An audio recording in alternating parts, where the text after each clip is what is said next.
Bismillahirrahmanirrahim. Assalamualaikum warahmatullahi wabarakatuh.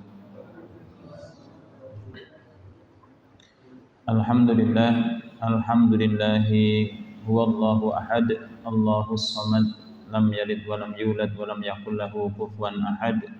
Nahmaduhu wa nasta'inuhu wa nastaghfiruh wa na'udzu billahi min syururi anfusina wa min sayyiati a'malina may yahdihillahu fala mudilla lahu wa may yudlil fala hadiyalah.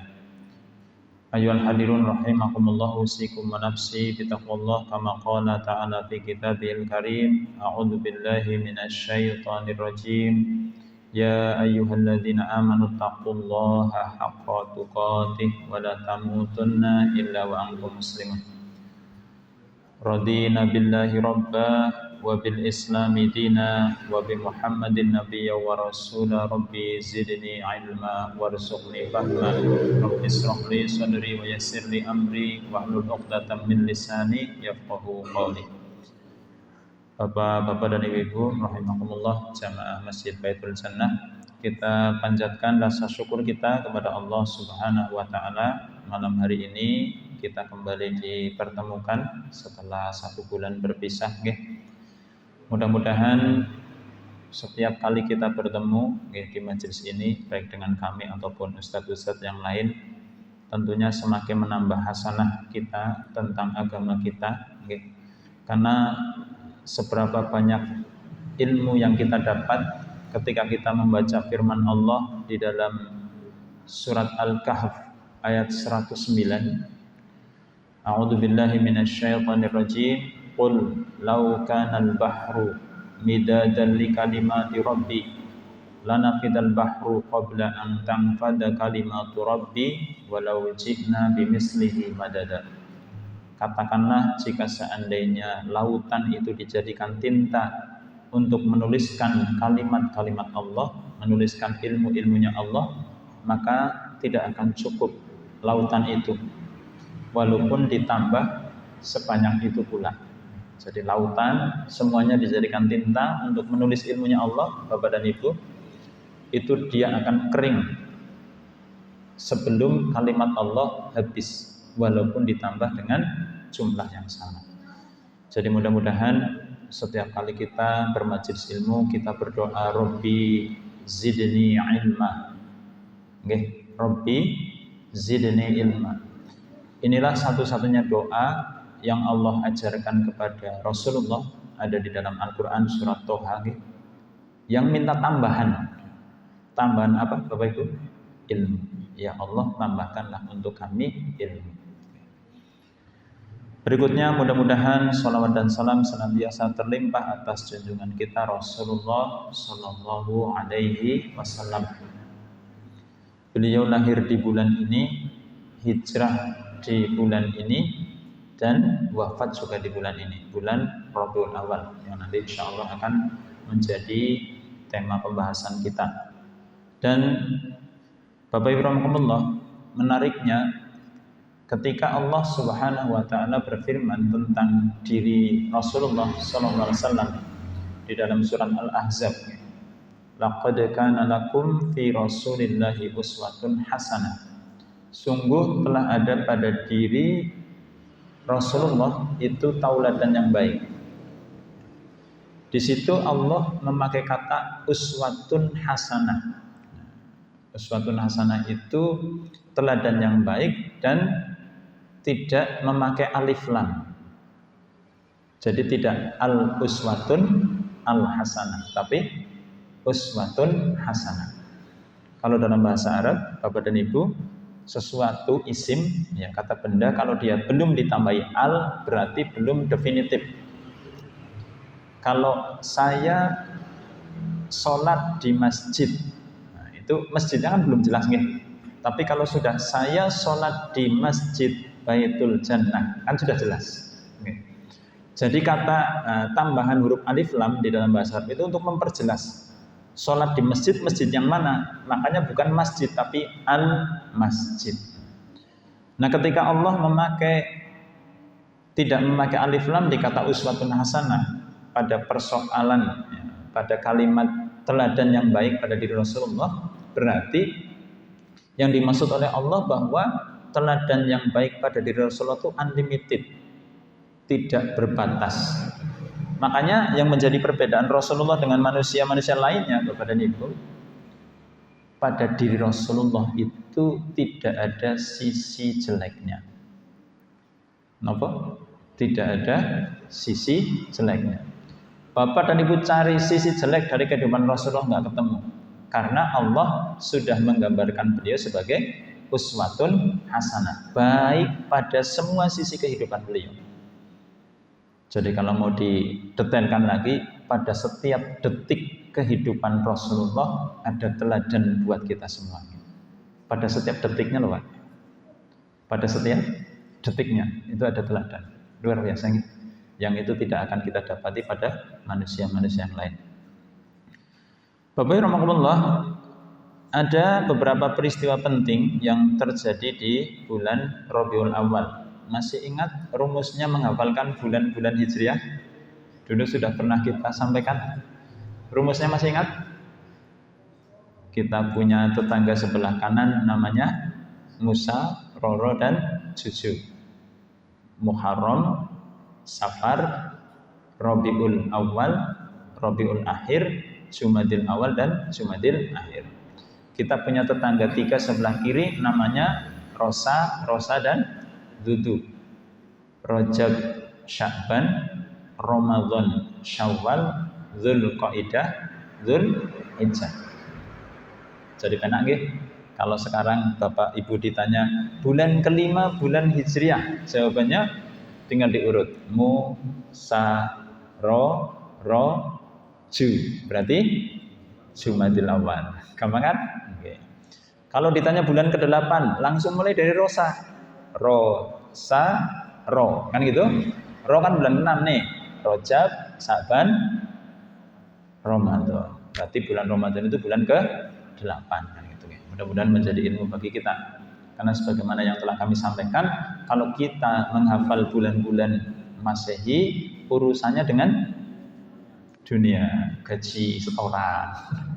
Tapi kalau bulan-bulan Hijriah kaitannya dengan ibadah, pasti dengan ibadah. Bapak Ibu rahimakumullah, Rasulullah lahir di bulan Rabiul Awal di hari Senin, tanggal 12.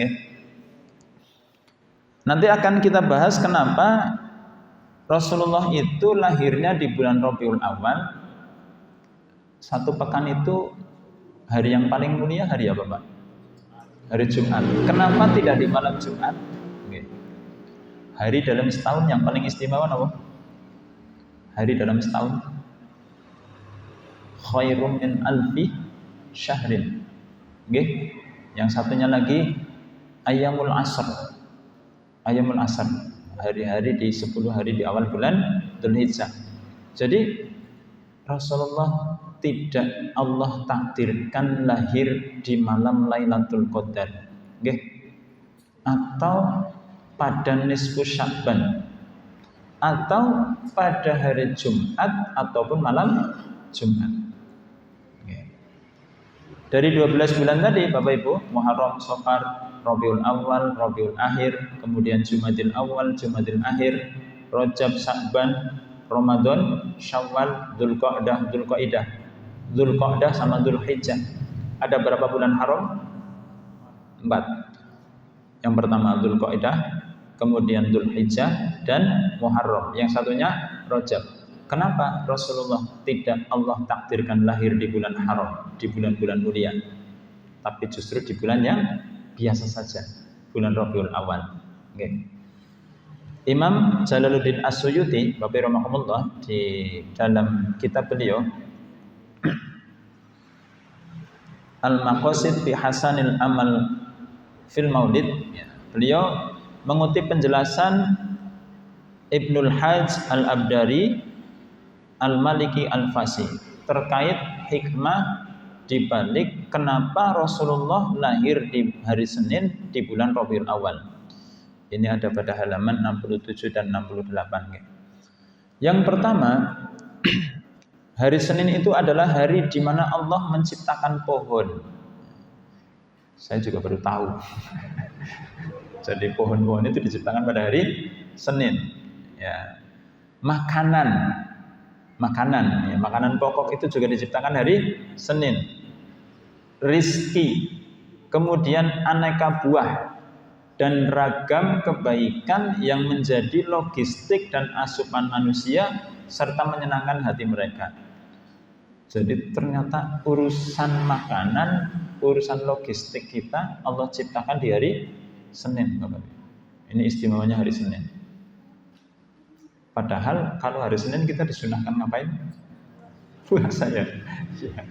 Tentu ada hikmahnya, Berikutnya Bapak dan Ibu, secara etimologi, kata Rabiul Awal ini mungkin yang belum populer di kalangan kita nih. Rabiul itu dalam bahasa Arab artinya musim semi. Apa? Musim semi. Yang itu tidak kita kenal di Indonesia gitu. Karena Indonesia hanya punya 2 musim. Musim hujan dan musim kemarau. Kalau di luar negeri ada 4 musim. Nomor panas, dingin, semi, dan gugur. Robi itu artinya musim semi. Rabiul Awal berarti yang pertama, Rabiul Akhir berarti yang kedua. Imam Abdurrahman As-Sakli kemudian berkomentar, setiap orang memiliki nasib baik dari namanya. Dan ini juga merupakan sunnah, kita beri nama anak-anak kita, cucu kita dengan nama-nama yang baik. Nama-nama yang baik. Dan dulu Sayyidina Umar itu pernah ada orang namanya itu semuanya hubungannya dengan api. Akhirnya beliau menyuruh orang ini suruh ganti nama gitu ya. Karena semuanya berhubungan dengan api gitu. Masya Allah, betapa pentingnya nama. Kita sangat tidak setuju dengan Shakespeare yang dia mengatakan apalah artinya sebuah nama. Setuju nggak Bapak Ibu? Jangan sampai setuju. Sebab salah satu hal yang menyebabkan Allah Subhanahu wa Ta'ala menyuruh malaikat sujud kepada Nabi Adam urusannya apa? Nama. Iya kan? Wa 'allama Adaman asma'a kullaha summa 'aradahum 'alal malaikah. Kan gitu. Dan kami ajarkan kepada Adam nama-nama seluruh benda. Malaikat ditanya, ini namanya apa? Qalu subhanaka la ilma lana illa ma 'allamtana. Kan gitu jawabannya. Setelah itu Nabi Adam disuruh menyebutkan nama-nama dan beliau bisa menyebutkan nama-nama dari setiap benda. Berarti manusia yang paling cerdas itu Bapak Ibu. Manusia yang paling cerdas siapa? Bapak kita Nabi Adam alaihissalatu wassalam. Kenapa? Langsung diajari oleh Allah Subhanahu wa Ta'ala. Wa 'allama.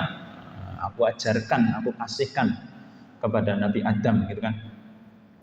Dan hal yang sama Bapak dan Ibu, kalau panjenengan baca surat Al-Baqarah ayat 282 yang ayatnya 1 halaman itu, yang paling panjang, itu ada kalimat menarik di sana. Wattaqullah wa yu'allimukumullah. Bertakwalah kalian kepada Allah, maka Allah akan mengajari kalian. Jadi kalau mau cerdas caranya gimana Bapak Ibu? Jadilah orang yang bertakwa, nanti Allah akan mengajari kita semua. Wattaqullah wa yu'allimukumullah. Berikutnya Bapak Ibu, Ar-Rabi, yang tadi Rabiul Awal atau Rabiul Akhir, itu kan artinya musim semi. Merupakan musim yang paling pas dan adil, yang terbaik sebagaimana syariat Nabi Muhammad sallallahu alaihi wasallam yang paling adil. Makanya Bapak Ibu menjadi PR bagi kita ketika kita membaca ayat inna arsalna wa ma arsalnaka illa rahmatan lil alamin, dan tidaklah kami utus engkau wahai Muhammad kecuali menjadi rahmat bagi seluruh alam. Yang dimaksud alam apa Bapak Ibu? Alhamdulillahi rabbil alamin. Segala puji bagi Allah Rabb semesta alam. Yang dimaksud alam apa? Meliputi semuanya kan nggih? Makhluk hidup, makhluk mati, bisa manusia, bisa binatang, nggih. Jadi Islam, Rasulullah itu adalah rahmatan lil alamin. Makanya jangan takut bicara tentang Islam Bapak dan Ibu, walaupun dengan orang yang berbeda keyakinan dengan kita. Karena Islam itu sifatnya adalah rahmat. Okay. Coba Bapak Ibu, bahkan dalam urusan perang ada adabnya, ada akhlaknya. Ini kan mujahidin itu kalau perang Pak, ketemu wanita dibunuh apa tidak? Anak-anak enggak. Pohon ditebang apa tidak? Enggak. Karena ada akhlak. Itu urusan perang ya. Apalagi ketika berbicara urusan muamalah, hubungan manusia yang baik, Masya Allah.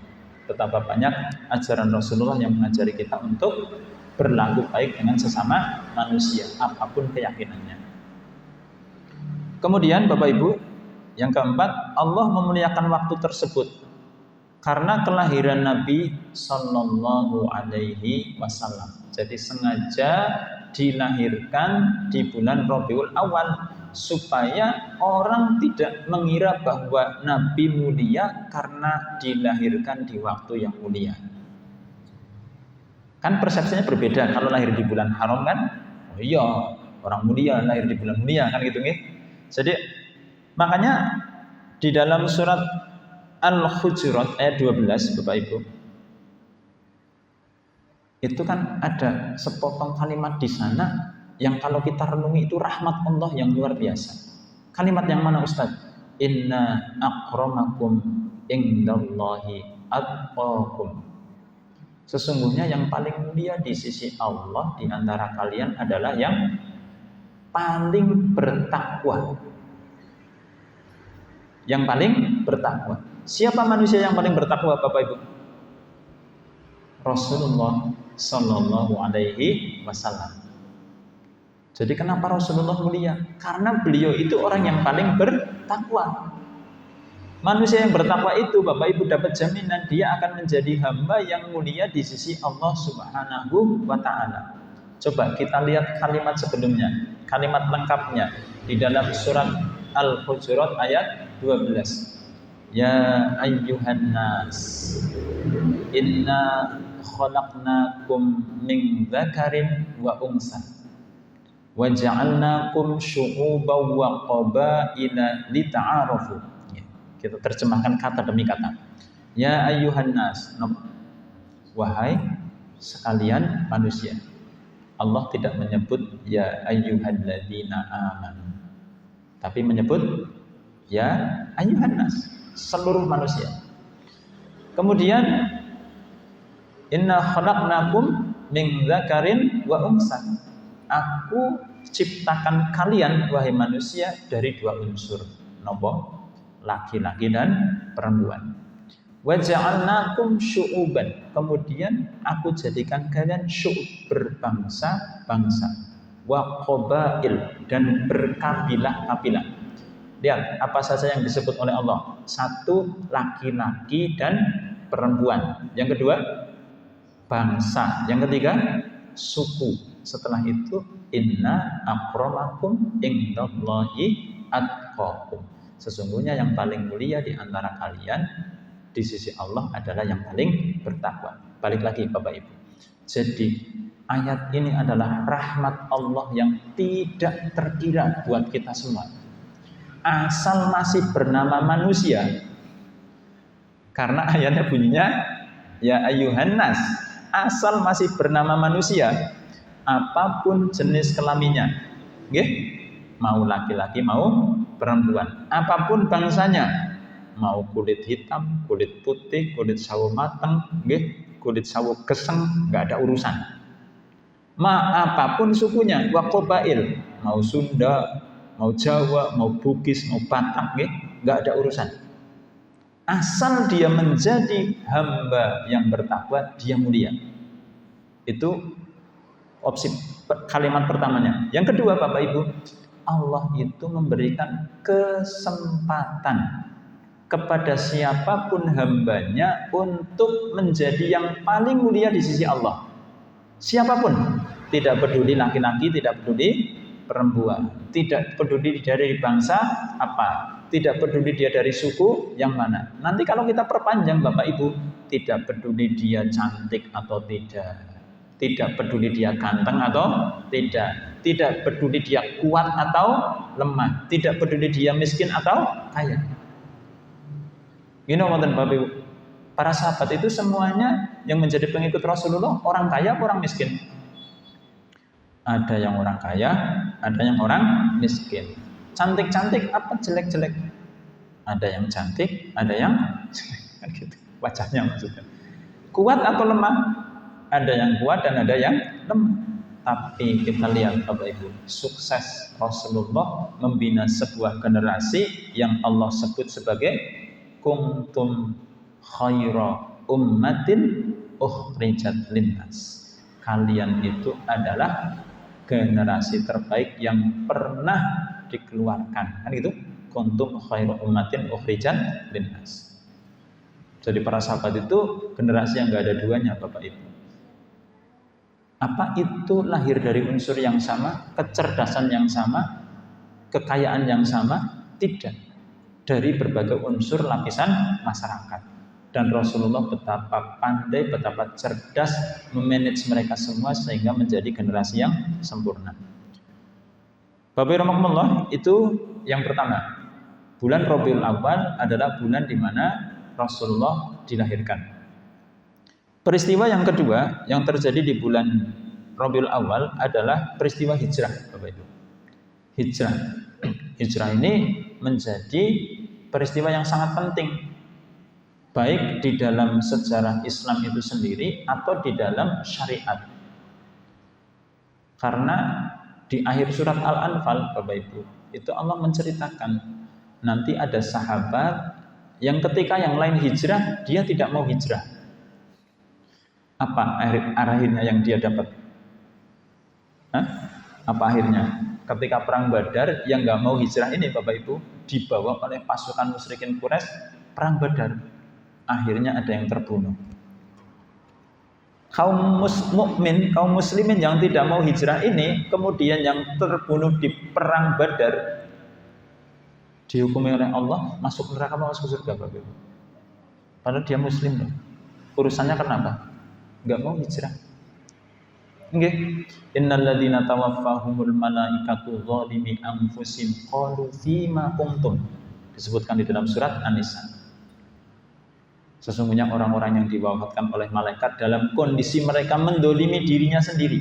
Kenapa? Enggak mau hijrah. Enggak mau hijrah, perang Badar diajak perang, berangkat.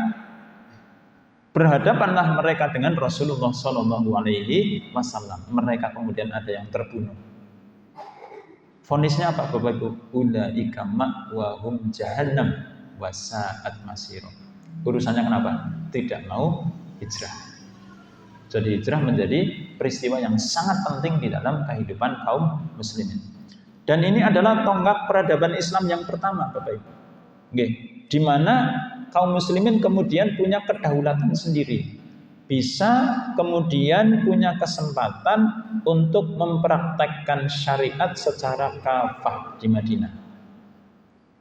Bahkan nanti ketika tiba perjanjian Hudaybiyah, kan pasal-pasalnya itu hampir semuanya merugikan kaum muslimin menurut sebagian orang. Ya, sampai Sayyidina Umar itu getet lah sama Kanjeng Nabi. Ya. Tapi Rasulullah kemudian menghibur Sayyidina Umar radhiyallahu anhu. Dan beberapa tahun, ya, 2 tahun sejak perjanjian Hudaybiyah, nanti kemudian para sahabat mendapatkan betapa berkahnya perjanjian Hudaybiyah. Bapak rahmatullah, saya agak dramatisir sedikit ya persoalan hijrah ini. Rasulullah itu tinggal di Mekah berapa tahun? Berapa tahun? Coba dihitung mulai dari Bi'sah. Rasulullah diangkat menjadi Rasul, diangkat jadi Nabi umur berapa? 40 nggih. Terus berdakwah setelah diangkat jadi Nabi berapa tahun? 13. 40 tambah 13 53 nggih. Jadi kalau jenengan bayangkan hidup di sini bergaul dengan masyarakat, sudah punya anak, sudah punya mantu, nggih. Ijik-ijik harus bedul desa gitu. Rasanya kepriye? Makanya beliau itu ketika beliau keluar dari kota Mekah, Mekah itu kan letaknya di lembah, Pak. Nggih. Waktu diizinkan Allah berkunjung ke sana, waktu pertama tiba di Mekah, saya tanya sama mutawid, Ustaz, masjidnya sih mana? Terus menunjuk ke satu arah, di sana. Di masjid deh, orang katon Kubah ya kan gitu. Karena memang Ka'bah itu bagian bumi yang paling rendah kan gitu. Kalau hujannya banjir, Ka'bah itu Pak. Iya. Itu ketika Rasulullah hendak hijrah ke Madinah, beliau naik di satu bukit kemudian berkata begini, bersabda begini. Wallahi, demi Allah, innaki la khairu ardillah. Innaki la khairu ardillah. Ki itu dhamir untuk muannas nggih, yang dimaksud adalah Mekah. Nggih, Mekah. Innaki la khairu ardillah. Wahai Mekah, sesungguhnya engkau adalah bumi Allah yang paling baik. Wa ahabbu ardillahi ilallah, dan bumi yang paling dicintai oleh Allah. Kalau statusnya kayak gitu, Bapak Ibu pengen pergi dari Mekah enggak? Bumi yang paling baik, bumi yang paling dicintai oleh Allah. Mestinya ditempati terus apa ditinggalin? Iya kan? Iya, mati-matian bertahan di situ. Karena dia adalah bumi yang paling baik, juga dia bumi yang paling dicintai oleh Allah Subhanahu wa taala. Kemudian beliau lanjutkan, walaula anni ukhrijtu minki ma kharajtu. Jika saja penduduknya tidak mengusir aku tidak akan keluar darimu. Maksudnya saya tidak akan pergi darimu. Iya Bapak Ibu nggih. Sudah tidak diakui eksistensinya di Mekah, maka Rasulullah kemudian berhijrah ke Madinah. Dan justru dari sinilah awal tonggak bagaimana syariat Islam kemudian semakin membumi. Karena beberapa tahun kemudian Rasulullah datang dari Madinah membawa para sahabat untuk melakukan Fathu Makkah. Berikutnya Bapak dan Ibu adalah wafatnya Rasulullah Shallallahu Alaihi Wasallam. Wafatnya Rasul, Bapak Ibu, ini adalah tarbiyah umat. Tarbiyah umat. Setelah sekian lama ditemani, didampingi, dibimbing oleh Rasulullah Shallallahu Alaihi Wasallam. Satu ketika Rasulullah sedang bersama para sahabat, beliau tiba-tiba bersabda begini, ada seorang hamba yang dia diberi pilihan, disuruh untuk memilih, antara tetap bersama dengan sahabatnya dengan kesenangan dunia atau bersama-sama dengan kekasihnya. Maka dia memilih untuk bersama dengan kekasihnya. Itu Pak, Bu, Sayyidina Abu Bakar mendengar Rasulullah ngendika begitu, nangis. Yang lain heran, loh Abu Bakar, mbok Rasulullah itu ngendikone ada seorang hamba yang begini. Kalian tahu tidak bahwa yang dimaksud hamba itu adalah Rasulullah Shallallahu Alaihi Wasallam. Jadi beliau disuruh memilih Bapak Ibu untuk tetap bersama dengan para sahabatnya atau bersama dengan kekasihnya. Yang beliau pilih bersama dengan sang kekasih. Maksudnya apa? Siap-siap ditinggalkan oleh Rasulullah Shallallahu Alaihi Wasallam. Jadi siapa yang paling awal tahu bahwa Rasulullah akan wafat? Sinten? Sayyidina Abu Bakar. Efeknya apa? Nanti ketika Rasulullah betul-betul wafat, siapa manusia yang paling siap? Manusia yang paling siap ya, yang paling tegar siapa Pak? Sayyidina Abu Bakar. Nggih.